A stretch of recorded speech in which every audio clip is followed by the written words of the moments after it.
ఒక అతిపెద్ద conspiracy theory గురించి మనం మాట్లాడాలి. ఆల్నూర్ ముషావ్ అని చెప్పి ఈయన ఎవరు? ఒకప్పుడు యుఎస్ఎస్ఆర్ ఉండేది కదా, సో అందులో కేజీబీ అనబడే వీళ్ళ స్పై ఏజెన్సీ, అందులో ఉద్యోగం చేసిన ఒక ఏజెంట్. సో ఈయన ఏం చెప్పారు అంటే, అమెరికా అధ్యక్షుడు ఉన్నాడు చూసారా డొనాల్డ్ ట్రంప్, ఇతను ఒక కేజీబీ స్పై, సూపర్ స్పై. అంటే 1987లో నేను కేజీబీలో ఉద్యోగం చేస్తున్నప్పుడు డొనాల్డ్ ట్రంప్ తరచుగా రష్యా వచ్చేవారు. ఈ ఫోటోలు కూడా ఇవాళ వచ్చాయి. సెయింట్ పీటర్స్బర్గ్ వద్ద డొనాల్డ్ ట్రంప్ ఉన్నప్పుడు, అంటే అప్పట్లో ఆయనకు ఒక 40 ఏళ్ళు ఉంటుంది, ఆ ఏజ్లో ఉన్నప్పుడు ఫొటోస్. సో యుఎస్ఎస్ఆర్ ప్రభుత్వము ఈయనని ఒక కేజీబీ ఏజెంట్గా వీళ్ళు అపాయింట్ చేసి, అమెరికాలో ఏం జరిగినా ఆ ఇన్ఫర్మేషన్ అంతా మాకు అందించు, ఇంటెలిజెన్స్కి సంబంధించిన ప్రతి ఒక్క వివరము కూడా మాకు రావాలి, నీకు ఏం కావాలి, వ్యాపారం చెయ్యాలా చేసుకో, రష్యాలో చేసుకో, అమెరికాలో చేసుకో, ఎంత డబ్బు కావాలి అని వీళ్ళు బేరసారాలు, మీకు నెగోసియేషన్స్ చేసి డొనాల్డ్ ట్రంప్ని వీళ్ళు కేజీబీలో చేర్చుకున్నారు అని చెప్పి ఈయన ఒక బాంబు పేల్చాడు. సో ఇప్పుడు నిజమా అబద్ధమా అంటే ఒక కాన్స్పిరెన్సీ థియరీని అనుకోండి. అమెరికాలో ఎంతోమంది అలా అంతా ఉండదండి అన్నారు, చాలామంది లేదు లేదు, ఎందుకంటే ఇతను రావడమే, పుతిన్ చాలా గొప్పవాడు, నా బెస్ట్ ఫ్రెండ్, రష్యా తప్పు ఏమీ లేదు, ఇదంతా కూడా యుక్రెయిన్ చేసిందే, ఈ యుద్ధము మొదలుపెట్టింది జో బైడెన్, యుక్రెయినే, వాళ్ళకి సపోర్టుగా ఈ నాటో దేశాలు, యూరోప్ యూనియన్ వాళ్ళు కలిశారు, కాబట్టి నేను ఒక్క రూపాయి కూడా ఇవ్వను, యుక్రెయిన్ని ఏ రకంగానూ సపోర్ట్ చేయను. ఆటోమేటిక్గా మనం చూసాము, జెలెన్స్కై రావడం, ఓవెల్ ఆఫీస్కి వచ్చాడు, మీకు బండ బూతులు తిట్టి అతన్ని గెంటి వేశారు. సో ఇదంతా చూస్తున్నప్పుడు నిన్న డొనాల్డ్ ట్రంప్ గారు, అంటే అమెరికా చరిత్రలో ఇంతసేపు, అంటే ఏకంగా 100 మినిట్స్ ఈ కాంగ్రెస్ మెన్ ఉంటారు చూసారా, సెనేటర్స్, కాంగ్రెస్ మెన్, వీళ్ళను ఉద్దేశించి ఒక అమెరికా అధ్యక్షుడు 100 నిమిషాలు మాట్లాడడం ఇంతవరకు ఎప్పుడు జరగలేదండి. అంటే మోర్ దెన్ 1.5 అవర్. మీకు ఇంకా ఎలా ఉందంటే ఆ ప్రసంగము, ఇవాళ ప్రపంచమంతా మాట్లాడుకుంటుంది. డొనాల్డ్ ట్రంప్ యొక్క ఈ స్పీచ్ అనేది అందరూ ప్రతిసారి లెగడము, స్టాండింగ్ ఓవేషన్ అంటారు చూసారా, అలా లేచి నిలబడ్డము, చప్పట్లు కొట్టడం, కూర్చోవడం. అంటే మొదలుపెట్టాడు ఎక్కడా, మేక్ అమెరికా గ్రేట్ అగైన్. పోయిన వీడియోలో మాట్లాడాను, మోదీ గారు అక్కడికి వెళ్ళారు, ఈయనేమన్నారు, so make India great again, ఇవాళ ఇండియా అమెరికా కలిస్తే ఇది ఒక మెగా డీల్ అని మోదీ గారు చెప్పారు. మరి పుతిన్ గారు ఏం చెప్తారండి, make Russia great again. Donald Trump వింటున్నావా, రష్యాను గ్రేట్ కంట్రీగా చెయ్యి, కలిసి మనం అలా చేద్దాము అని ఈయన అంటాడు. మరి మే 9th మీకు చైనా అధ్యక్షుడు, మీకు జీ జింగ్పింగ్, అతను ఇదే అంటాడు కదా, ఏమంటాడండి, make China great again. So ఈ నలుగురు గ్రేట్ అయిపోతారండి, మరి ప్రపంచం ఏమిటి?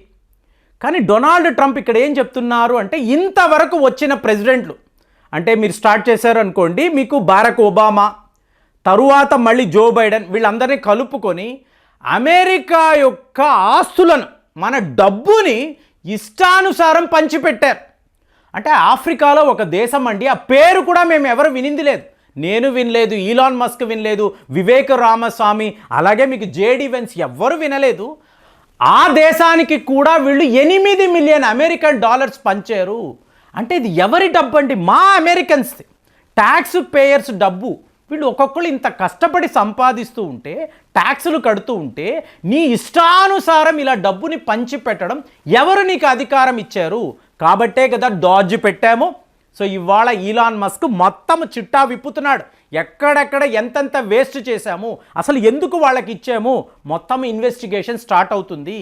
అలాగే జో బైడెన్ చేసిన అతిపెద్ద పొరపాటు, ఇవాళ నా వద్ద డేటా ఉంది, చూపిస్తున్నాడు ఆయన, అమెరికాలో పుట్టే పిల్లలు ఆటిజంతో బాధపడుతున్నారు, రేపు భవిష్యత్తులో పుట్టే పిల్లలు ఎక్కువ మంది మాట్లాడలేకపోవచ్చు. చూడండి, ఒక షాకింగ్ వార్త. చాలామంది మిత్రులు నాకు ఫోన్ చేస్తూ ఉంటారు, ప్రేమ్ గారు ఇక్కడ పిల్లాడు పుట్టాడండి, ఇక్కడ కాలిఫోర్నియాలో, ఇక్కడ వాషింగ్టన్లో సరిగ్గా మాట్లాడడం లేదు, మీ వద్ద ఏమైనా మందులు ఉన్నాయా ఆటిజంకి? సో మేము రీసెర్చ్ చేస్తున్నామండి, కొన్ని మందులు కూడా మేము వెలికి ఇన్ని చెప్తూ ఉంటాను నేను. కానీ చూడండి, అమెరికా అధ్యక్షుడు అంటున్నాడు ఆటిజం ప్రాబ్లం అనేది అమెరికాలో హైయెస్ట్ లెవెల్లో ఉంది. ఎందుకు? మెడికల్ మాఫియా ఇస్తున్న మందులు. నాకు అదే ఆశ్చర్యం ఫ్రెండ్స్. ఇప్పుడు మేము శ్రీనగర్ కాలనీలో మొన్న సెమినార్ పెట్టాం కదా, మీటింగ్ పెట్టాం. నా దృష్టి అంతా ఏంటంటే ఏదో ఒక రకంగా మెడికల్ అసిస్టెన్స్ ఇవ్వాలి, హెల్త్ పరంగా మనం జాగ్రత్తగా ఉండాలి అనేదే నా ఉద్దేశం. సో చాలామంది మిత్రులు వస్తారు, ఒక సబ్స్క్రిప్షన్ అన్నాం 1200 పర్ ఇయర్ని అన్నాం. సో మీ ఖర్చు ఎంత అంటే నెలకు ఒక 100 రూపాయలు మీరు ఖర్చు పెట్టలేరా అంటే మీ హెల్త్ ఎక్స్పెన్సెస్ కోసము మీ మెడికల్ ఎక్స్పెండిచర్ ఒక 100 రూపాయలు ఖర్చు పెట్టలేరా అని చెప్పి నేను అడిగితే వచ్చిన చాలామంది ప్రతి నెల 100 రూపాయలా అండి అంటే దీనికి ఏమైనా అర్థం, 100 రూపాయలు పంపిన వాళ్ళు కూడా ఉన్నారు. ఫ్రెండ్స్ ఒక్కటి గుర్తుపెట్టుకోండి, మనము డాక్టర్లకి పేమెంట్ చెయ్యాలండి, వాళ్ళకి ఫీజులు కట్టాలి కదా, మనకు అక్కడ ఒక ఆఫీస్ ఉంది కదా, అక్కడ మీకు మెయింటెనెన్స్ రెంట్ ఉంటుంది, అక్కడ వర్క్ చేసే వాళ్ళకి జీతాలు ఇవ్వాలి, ఇదంతా ఇవ్వాలి కదండి. మీరు నెలకి 100 రూపాయలే అన్నారు, మీరు కరిగిపోండి, మీరు ఏమైనా అయిపోండి, నేను 100 రూపీసే ఇస్తాను అని చెప్పి మాట్లాడే వాళ్ళని చూస్తే చాలా ఆశ్చర్యం వేసింది. ఇంకా కొంతమంది 90% మిత్రులకు క్లియర్గా అర్థమైంది నేనేం మాట్లాడుతున్నాను, ఈ 1200 పెట్టుకొని వీళ్ళు ఏం చెయ్యబోతున్నారు, ఎవ్రీబడి నోస్. కానీ కొంతమంది మాత్రము గత 3 ఏళ్ల నుంచి ట్రీట్మెంట్ అవుతుందండి, 5 నుంచి 6 లక్షల రూపాయలు ఖర్చు పెట్టామండి, కానీ మీరేంటంటే సంవత్సరానికి 1200. సో ఇలా మనకేం అర్థం కాదు అసలు వీళ్ళ లాజిక్ ఏంటి, వీళ్ళు ఎందుకు ఇలా మాట్లాడుతున్నారు, కావాలనేసే మాట్లాడుతున్నారా మనకు తెలియదు. కానీ అమెరికాలో ఈ ఆటిజం ప్రాబ్లం ఉంది చూసారా, చాలా పెద్ద లెవెల్లో రాబోతున్నట్టుగా ఇవాళ వార్తలు. అంటే వీళ్ళు ఇస్తున్న మందులు కరెక్ట్ అయిన మందులు కాక మీకు 2-3 ఏళ్ల నుంచి కూడా వీళ్ళు అక్కడి నుంచే తెప్పించుకుంటారండి, యూఎస్ నుంచి ఎన్నో మందులు వస్తాయి, ఇస్తూనే ఉన్నారు, కానీ రికవరీ అనేది ఉండడం లేదండి. అలాంటిది చూడండి, ఎగ్ ప్రైస్ గురించి కూడా, కోడి గుడ్లకు సంబంధించిన ధర గురించి కూడా ఆయన మాట్లాడాడు. ఏమంటున్నాడు, బర్డ్ ఫ్లూ అన్నారు, సో మీకు అక్కడ ఉండే పక్షులను అంతా కూడా మీరు ఇష్టానుసారము ఎలిమినేట్ చేసేశారు, దాంతో అమెరికాలో ఎగ్ ప్రైస్ అనేది విపరీతంగా పెరిగిపోయింది. సో ఇదా మీ పాలన. ఇవాళ ఈ భారత్ను చూడండి, వాళ్ళు కింగ్ ఆఫ్ టారిఫ్స్ ఓపెన్గా చెప్తున్నాడు, వాళ్ళు 100% మన మీద టారిఫ్స్ విధిస్తారండి. అంటే ఒక ప్రోడక్ట్ అన్నప్పుడు 100% ట్యాక్స్ అనేది దాని మీద ఉంటుంది. ఏప్రిల్ 2వ తారీఖు రెసిప్రోకల్ టారిఫ్ అంటే రెసిప్రోకల్ ట్యాక్స్, మీరు మాపై 100% ట్యాక్స్ విధిస్తే అమెరికా కూడా భారత్ పైన ఇదే చెయ్యబోతుంది. ఇప్పుడు ఏప్రిల్ 2 డూమ్స్ డే. ఒకవేళ అమెరికా ఇలా ట్యాక్సులు ఇలా టారిఫ్లు విధిస్తే మనం చాలా పెద్ద లెవెల్లో నష్టపోతాం కదా, ఇదే అందరూ మాట్లాడుతున్న విషయం. కానీ మీరు గమనించారనుకోండి, ఆల్రెడీ మనం ట్యాక్సులు విధించేసాము, ఆ లాభాలు అనేవి మనం ఆల్రెడీ తీసేసుకున్నాం. సో ఇవాళ ఏప్రిల్ 2 వరకు ఈయన ఎందుకు ఈ టైం ఇచ్చారు, మనలో మార్పు రావాలి, మనం మళ్ళీ రీనెగోషియేట్ చెయ్యాలి, ఇంతంత ట్యాక్సులు వద్దు తగ్గిద్దామని మాట్లాడి డొనాల్డ్ ట్రంప్ గారు ఇది మేము తీసుకున్న నిర్ణయము, ఇంతకాలం వరకు ఇలాంటి ట్యాక్స్ ఉంది, ఇక మీదట ఇలా ఉంటుంది అంటే అప్పుడు అమెరికా కూడా తగ్గుతుంది. ఇప్పుడు డొనాల్డ్ ట్రంప్ మన మీద రివెంజ్ తీసుకోవడము అలాంటివే మాట్లాడుతున్నారు, ఉండదండి. అతను ఇక్కడ 2,50,000 కోట్ల రూపాయలు పెట్టుబడులు పెడుతున్నాడు. భారత్ ఒక ఫ్రెండ్లీ కంట్రీ, అంతే తప్ప మనల్ని శత్రువులాగా అతను చూడడు.